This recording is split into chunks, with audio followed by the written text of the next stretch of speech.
One of the biggest myths about the Israel-Palestine conflict is that it's been going on for centuries, all about ancient religious hatreds.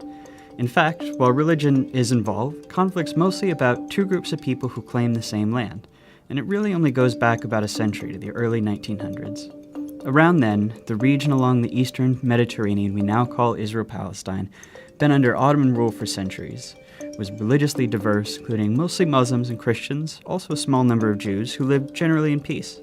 It was changing in two important ways.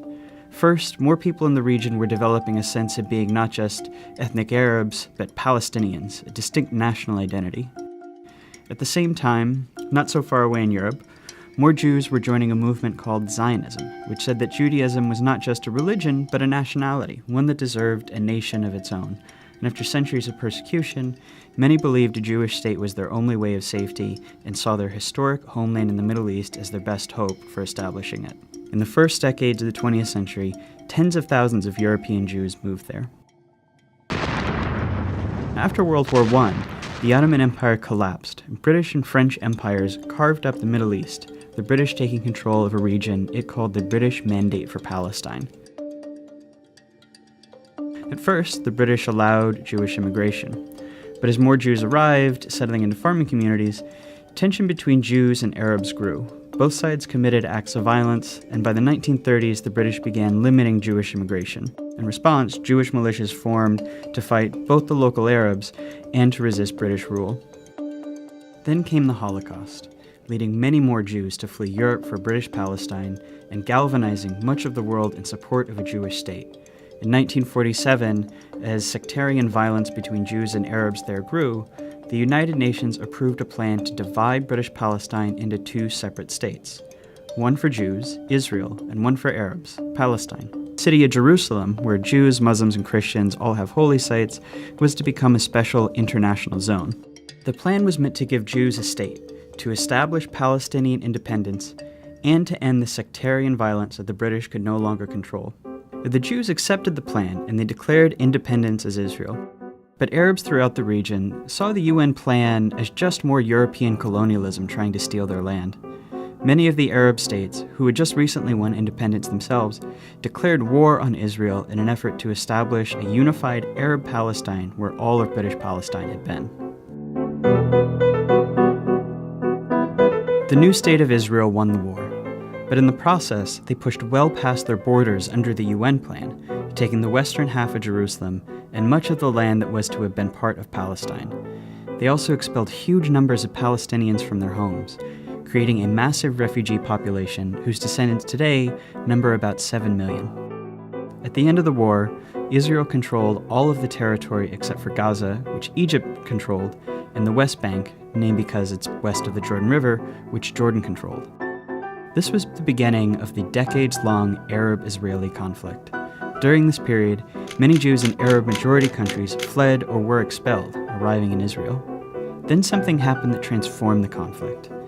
In 1967, Israel and the neighboring Arab states fought another war.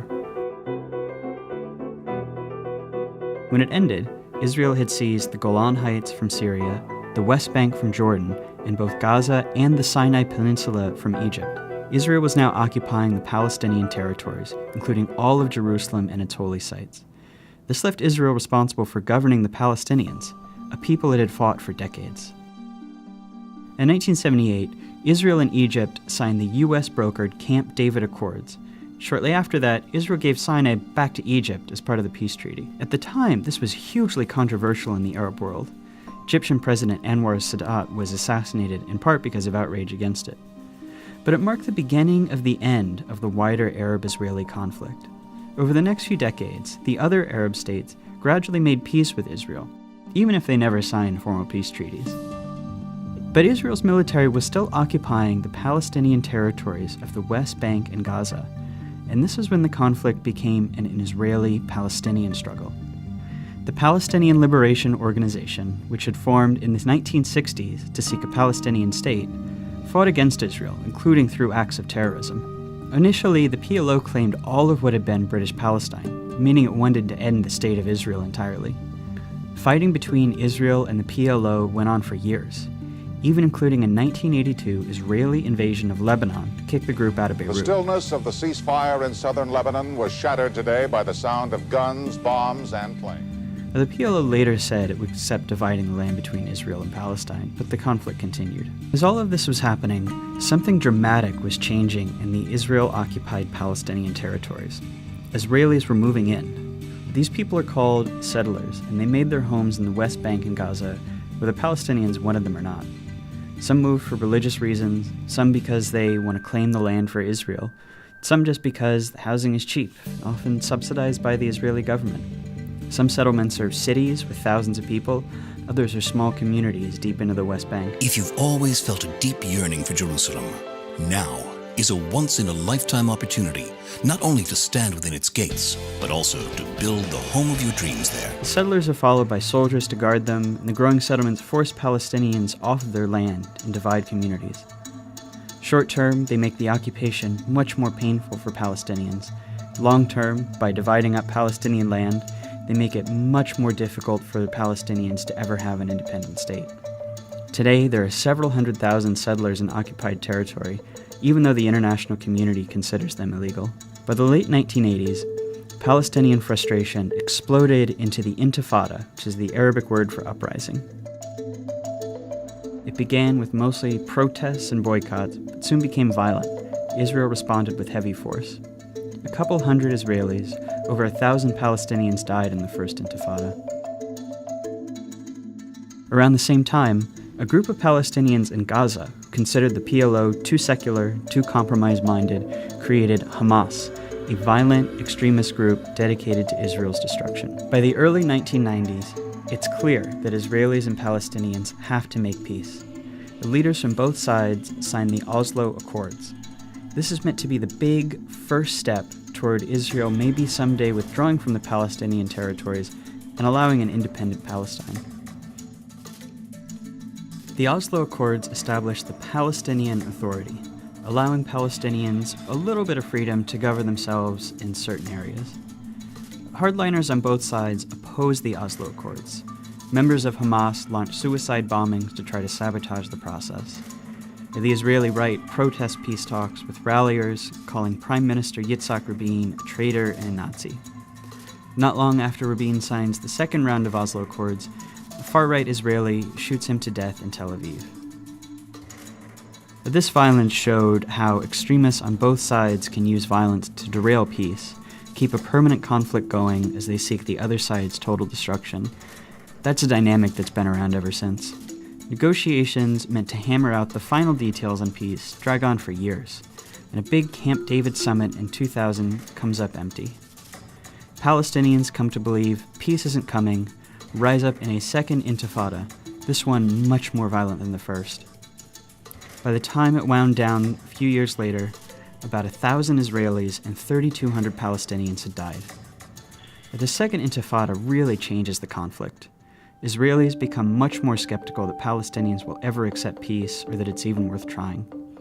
Israeli politics shift right, the country builds walls and checkpoints to control Palestinians' movements. They're not really trying to solve the conflict anymore, just to manage it. The Palestinians are left feeling like negotiating didn't work, and violence didn't work, and that they're stuck under an ever-growing occupation with no future as a people. That year, Israel withdraws from Gaza. Hamas gains power, but splits from the Palestinian Authority in a short civil war, dividing Gaza from the West Bank.